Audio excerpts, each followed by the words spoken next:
தற்போது மற்றொரு அண்மை செய்தியை பார்த்துக் கொண்டிருக்கிறோம்.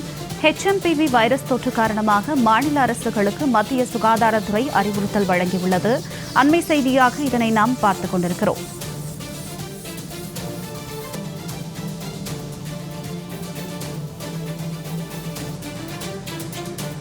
முன்னெச்சரிக்கை நடவடிக்கைகளை மேற்கொள்ள மாநில அரசுகளுக்கு அறிவுறுத்தப்பட்டுள்ளது.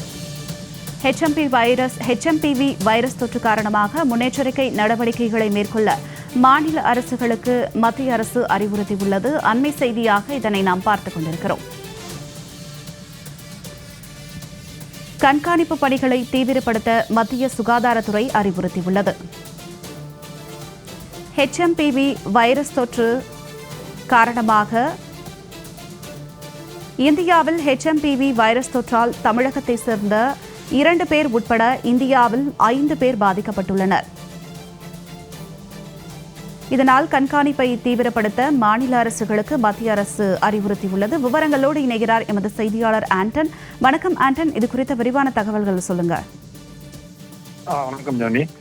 அதான் நம்ம பார்த்தது போல இந்தியாவில் கிட்டத்தட்ட 5, கர்நாடகாவில் 2, அதுபோல குஜராத்தில் 1, தமிழ்நாட்டில் 2 என 5 பேர் இந்த வைரஸ் தொற்றின் காரணமாக பாதிக்கப்பட்டிருப்பதாக தெரிவிக்கப்பட்டிருந்தது.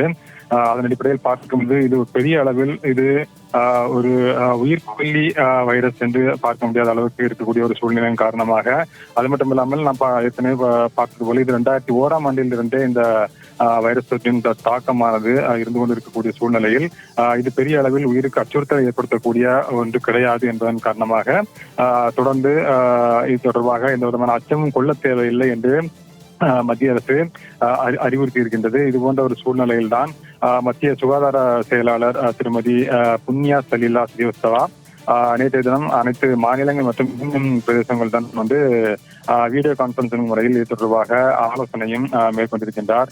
இந்தியாவில் தற்போது இருக்கக்கூடிய சுவாச நோய்களுடைய தற்போதைய நிலைமை, அது மட்டுமல்லாமல் சீனாவில் இந்த HMPV தொற்றானது அதிகரிப்பதாக ஊடகங்களில் செய்திகள் வெளிவந்த வண்ணம் இருக்கக்கூடிய ஒரு சூழ்நிலையில் அது தொடர்பான அந்த HMPV வைரஸ் தொற்றானது அதற்குண்டான பொது சுகாதார நடவடிக்கைகள் என்ன மாதிரி நடவடிக்கைகள் மேற்கொள்ள வேண்டும் என்பது தொடர்பாக நேற்று மத்திய அரசு ஆலோசனை நடத்தியிருக்கின்றது. அந்த ஆலோசனையின் போதுதான் 2001ஆம் ஆண்டு முதலேயே இந்த வைரஸானது இருந்து கொண்டிருக்கக்கூடிய ஒரு சூழ்நிலையில் பொதுமக்கள் கவலைப்பட வேண்டிய அவசியம் இல்லை, அச்சம் கொள்ள வேண்டிய அவசியம் இல்லை என்று மத்திய சுகாதார செயலாளர் இருக்கின்றார். ஆண்டன், தங்களுடைய விரிவான தகவலுக்கு நன்றி.